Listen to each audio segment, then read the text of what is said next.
managano kayo. Nakapayapaan at kaliwanagan. Ngayon at magpakailan.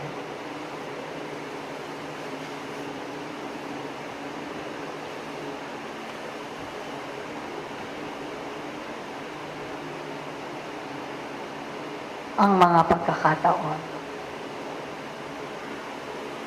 ay nagbibigay sa tuwina ng maraming aralin na inyong natutunghayan sa loob at labas ng inyong mga tahanan.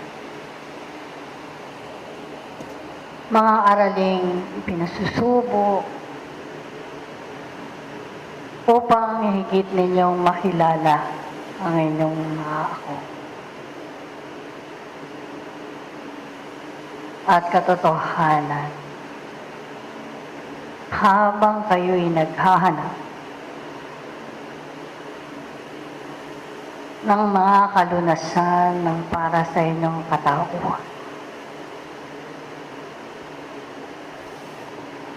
ay marami kayong natatanaw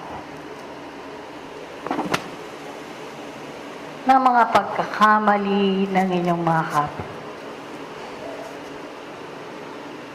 Habang natututunan ninyong ihakbang ang inyong mga panyapak, kapag kaalam ng buhay na ito'y kinakailangan ninyong gumawa ng maraming kaparaanan at sumulong, ay katotohanan higit ninyong makikita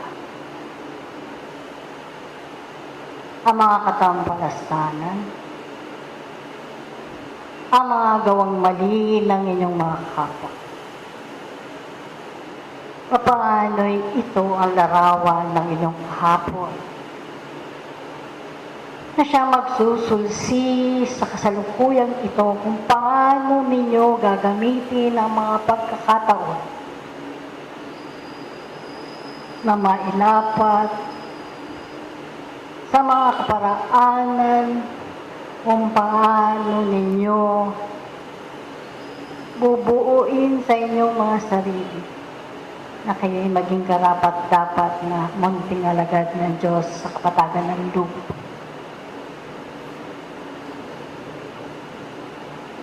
At kung sa mga pagkakataon na yan ay nagbabagong anyo ang inyong mga sarili, paano yung inyong mga pagnanasay, dumoroon sa makatotohanan at pagtitiwala sa inyong mga sariling kakayahan, upang ang mga nakikita ninyo sa inyong paligid na kawangis ng inyong sariling iyan ay malapatan ninyo ng lunas. Hindi lamang na mga karamdamang tinataglay ng inyong mga sarili sa kasalukuyang ito. Hindi lamang ang mga kirot ng laman, kundi higit ay malunasan ninyo ang paglunas, kagamutan sa sarili niyong ako. Nakatotohanang sumisigaw at humihiyaw ang inyong mga espiritu, sapagkat katotohanang nagkukulang pa rin kayo sa inyong mga paghakbang sa kabila ng kabatiran ninyo ng katotohanan na ibinabandila sa lupang ito, ay maging kayo sa inyong sarili tunay naghahasik ng mabuting binhi. Kayo ang mga mabubuting magsasaka ng panahon na hindi tumitigil kabila ng kainitan ng araw, ay dumoroon sa gitna ng bukirin upang ipagpatuloy ang hangaring magkaroon ng bunga at maging mabuting binhi ang kanyang inihahasik sa lupa at maging kapakinabangan nito sa mga darating ng panahon. Kung gayon, sino nga sa inyo ang dumaraing? Sino sa kabila ng mga karamdaman at kirot ng lamang iyan ay sinasabing ito ang kaparusahan ng Diyos?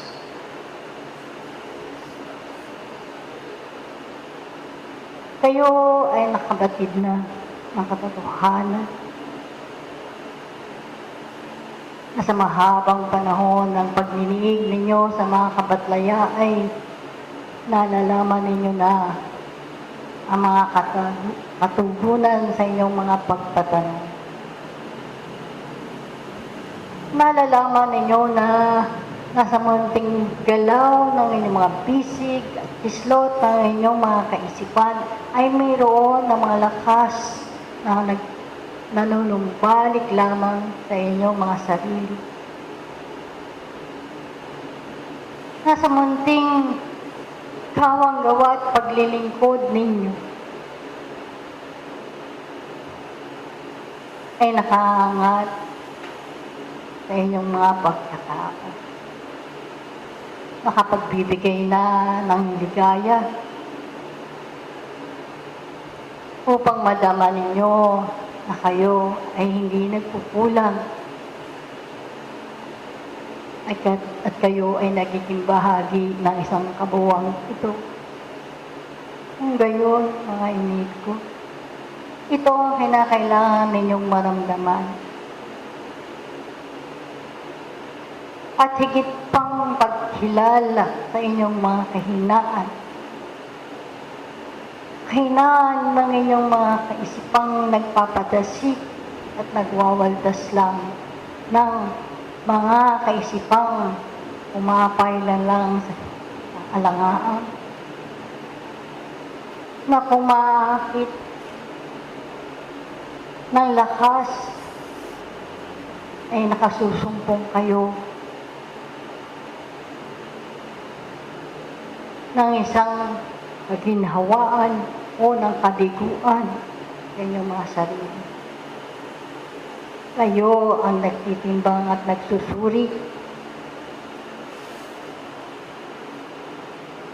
Higit pa kayong mga mag-aaral na simula itong ipinakikilala na mga aralin ng buhay na isinubo sa inyo na matagal ng panahon ay magpakilala sa inyo. Kayo ay isang mabuting mag-aaral ng panahon at natututo sa maliliit ninyong paghakbang. O kagaya pa rin ba kayo ng dati na nagwawalang bahala? O kayo pa rin na mga kaluluwang sandali na mga pagsisikap ay natatangay ng hangin at nanunumbalik ang maraming paghatol sa inyong kapwa? Pag-aralan ninyo ang inyong mga sarili, ang inyong sariling tibukin, kung saan kayo tinatangay ng mga bagay na ito. Ang tunay na umiibig sa kanyang kapway, hindi sumisino sa kanyang kalagayan, mahirap man, mayaman man, nasa mababa o mataas man ng kanyang antas. Ang isang nakakilala ng kanyang sarili, marunong makisama kabila ng maraming kaalitan, kabila ng maraming masaligot-got, ng mga pangyayari sa buhay ng tao. Sapagkat handa siya sa kanyang sarili na maging kawal ng Panginoon, na umaasa sa maliit niyang kakayahan ay makatugon sa maraming tungkuling sa kanyang ipinataw sa kanyang balikat. Hindi kayo ang magpupumilit sa inyong naisin. Kung hindi maiakma ninyo na hindi man ninyo ibuka ang inyong mga bibig, ay naroroon at nahihikayat na ninyo ang inyong mga kapatid na dahil sa mga pagkilos at gawa na inyong ginagawa sa buhay na yan. Subalit kung kayo ay nagtatalusira, sino nga ang susunod sa inyong mga likuran? At kayo ay magtatanong kung bakit ganito at ganoon ang mga pangyayari. Magtataka ba kayo? Sapagkat ang positibong lakas ay maaakit ng positibo ring lakas. Kung gayon, ang tunay na mag-aral ng panahon ng lalakbay ay hindi napadadaig sa anumang pangyayaring ipinagkakaloob sa kanya, ito man ang karamdaman, ito man ang mga suliranin na uukol sa inyong mga laman. Sapagkat ito'y bahagi ng inyong pakikipag-aral sa lupang ito. Gayon din ang mga kasangkapan ng panahong itinatalaga sa bawat panahon. Nalalaman ninyo ang inyong kakulangan, nararamdaman ninyo sa inyong mga sarili. Ano na ang bigat at ano na ang gaan na pinapasan ninyo sa tuwina. Dahil dito'y tinatawagan kayo. Maalis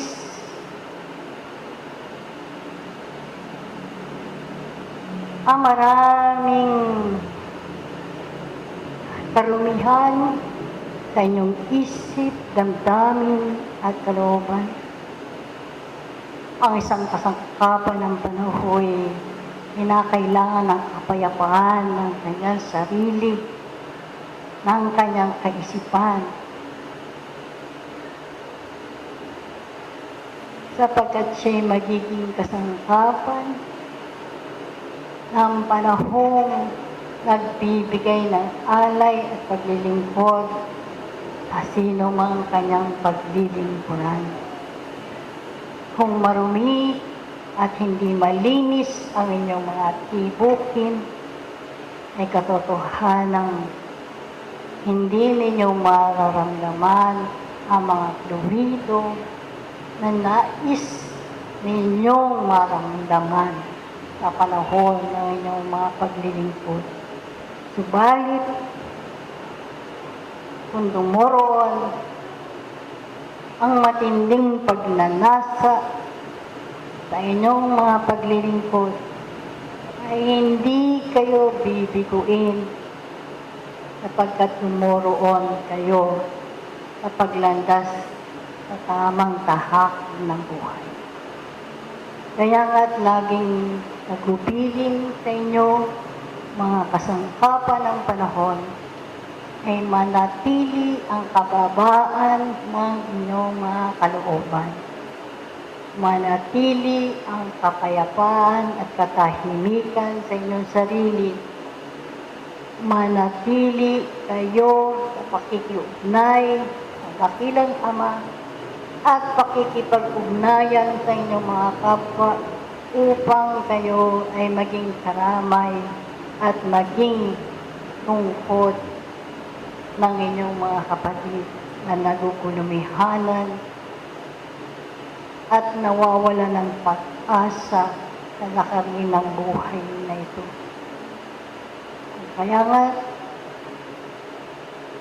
kayo na umuugit, nais kong pag-ubiling muli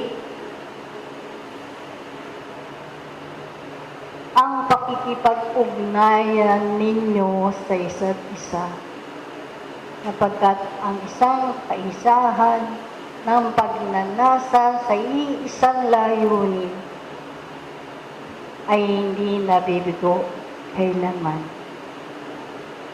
Kayo rin na mga kapatid na nakikinig, kung dumoroon din kayo sa kapayapaan, ay higit ninyong mararamdaman ang kahingian ng inyong sarili sa kagalingan at pagkilala sa inyong mga ako. Sapagkat kayo ang tunay na lulunas at gagamot sa inyong kapinsalaan sa laman at sa inyong mga espiritu. Sapagkat ang pagnanasa ng inyong mga espiritu'y tumoroon, kanyang kawagasan, at huwag ninyong biguin ang inyong mga sariling ito. Nakasalalay sa inyong mga pagsisikap at paghanda ang mga bagay na ito. Ngayon, ito ang maliit kong munting aralin sa umagang ito, at ang lahat ay magpapatuloy sa ibaba. Panatilihin ninyo ang katahimikan ng loob at labas ng lunduyang ito, at sundin natin ang maraming alituntunin sa loob at labas ng lunduyang ito. Magpapatuloy tayo.